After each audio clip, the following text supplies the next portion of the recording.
Morning. For our second devotion this week, we're reading from the first lesson for this upcoming Sunday, August 9th. It's from 1 Kings. Yes, 1 Kings chapter 19.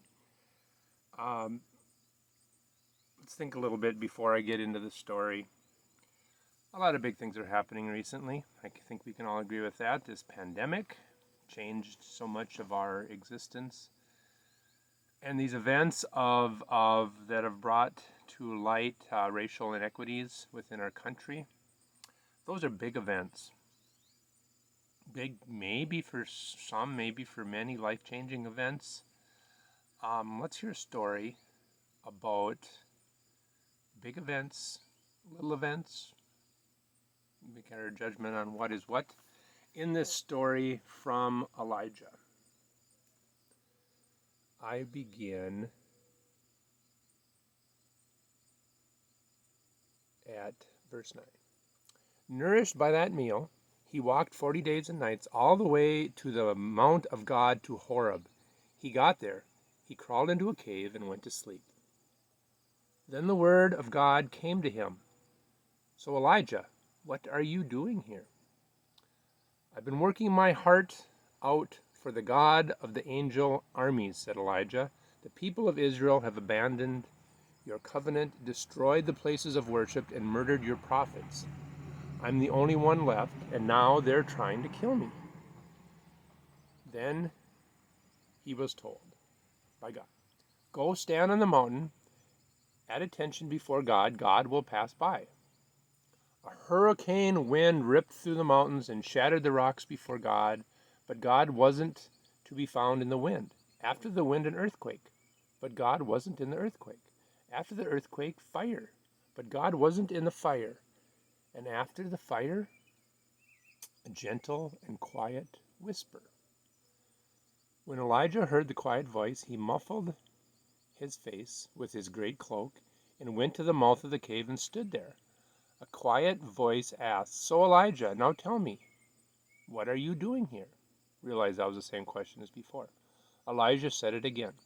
I've been working my heart out for God, the God of the angel armies, because the people of Israel have abandoned your covenant, destroyed your places of worship, and murdered your prophets. I'm the only one left, and now they're trying to kill me. Note, very same line, very same wording. This time, God said, go back the way you came, through the desert of Damascus. When you get there, anoint Hazael, make him king over Aram.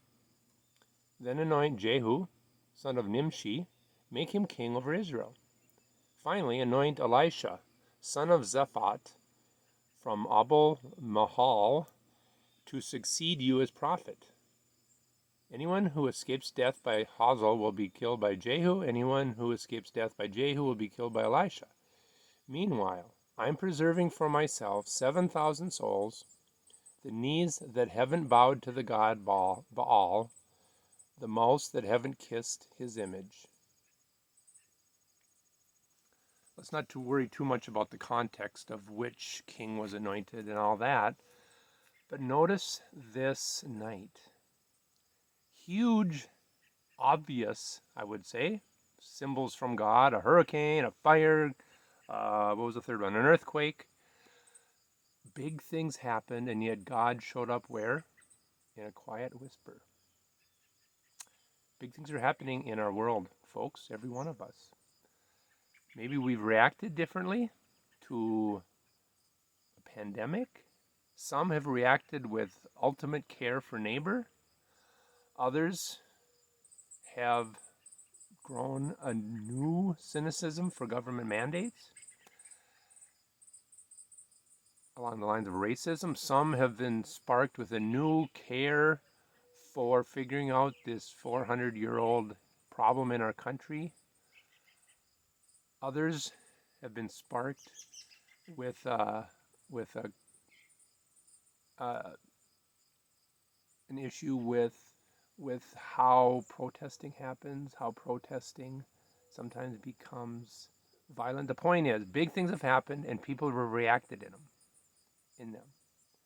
And depending on what your own opinion is, you might be on one side of that reaction or the other. But my point today, and I think the point you can hear in this story, is that maybe God is changing us, not as much in these big things, but maybe something small has happened in these last few months in the same time period as these big events that we can name is just as meaningful to you and your relationship to God.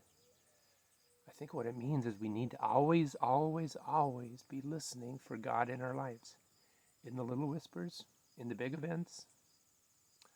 Elijah might have been surprised that God showed up in the quietness after witnessing all the big events. But that's perhaps our message for today. Always be listening. We know God's presence is there always. Always be listening. Perhaps God's telling us something in the quiet of the birds singing in the trees, in the quietness of some event that we don't expect. Be listening.